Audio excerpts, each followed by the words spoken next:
Hello and welcome to AD education. मैं हूं अमित दीक्षित और आप देख रहे हैं इस समय NIOS DLED important question series for exams.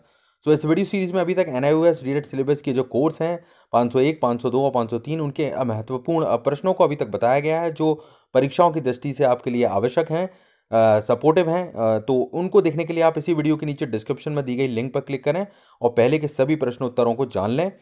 आज इस लेक्चर में आगे बढ़ते हुए हम कवर करेंगे कोर्स 501 ब्लॉक 2 यूनिट 5 के महत्वपूर्ण प्रश्न।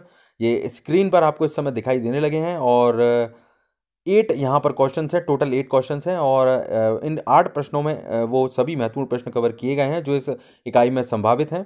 तो इनको हम एक एक करके समझेंगे, उनके संभावित जो उत्तर हैं वो भी मैं आपको सजेस्ट करूंगा जिससे आपको हेल्प हो पूरी, और किस तरह से आप तैयार करेंगे ये भी थोड़ा सजेशन दूंगा मैं इस वीडियो में। तो आखिर तक आप इसको देख लें। हम पहला क्वेश्चन लेते हैं सबसे पहले, जो कि है यूईई के बारे में, यूनिवर्सलाइजेशन ऑफ एलिमेंट्री एजुकेशन।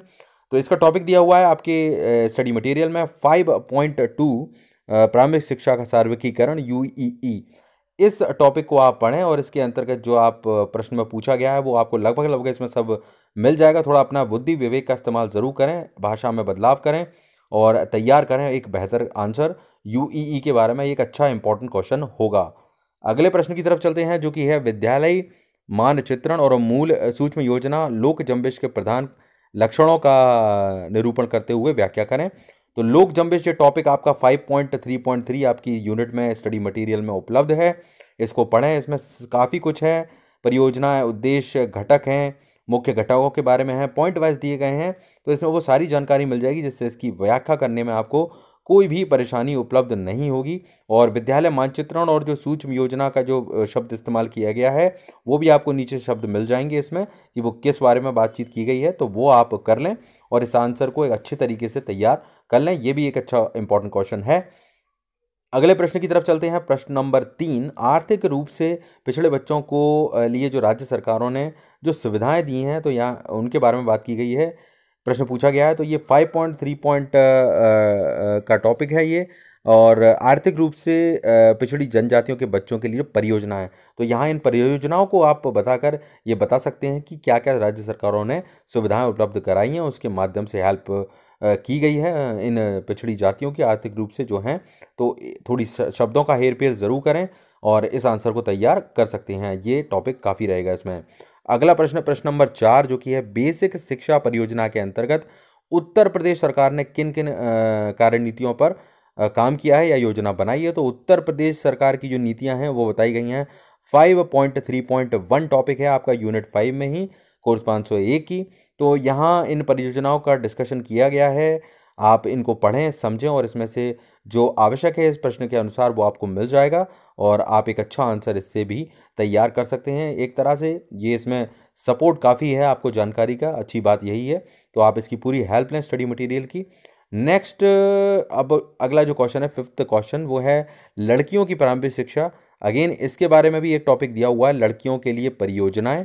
इस टॉपिक के अंतर्गत वो आप सारे पॉइंट बता दें जो लड़कियों की शिक्षा, लड़कियों की प्रारंभिक शिक्षा, उनके संबंध में जो योजनाएं हैं उनको डिस्कशन करके आप यहाँ पर लिख सकते हैं और समझा सकते हैं। तो ये आंसर उससे कवर हो जाएगा, इसमें कोई परेशानी आपको नहीं आएगी।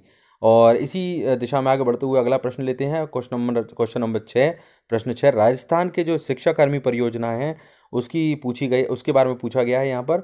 तो शिक्षाकर्मी परियोजना 5.3.4 ये टॉपिक है। इसमें आपको इसकी जानकारी मिल जाएगी, सीधा स्ट्रेट फॉरवर्ड ये टॉपिक है। तो आप इसमें से देखकर ये कर सकते हैं, कोई परेशानी खास आपको नहीं होगी।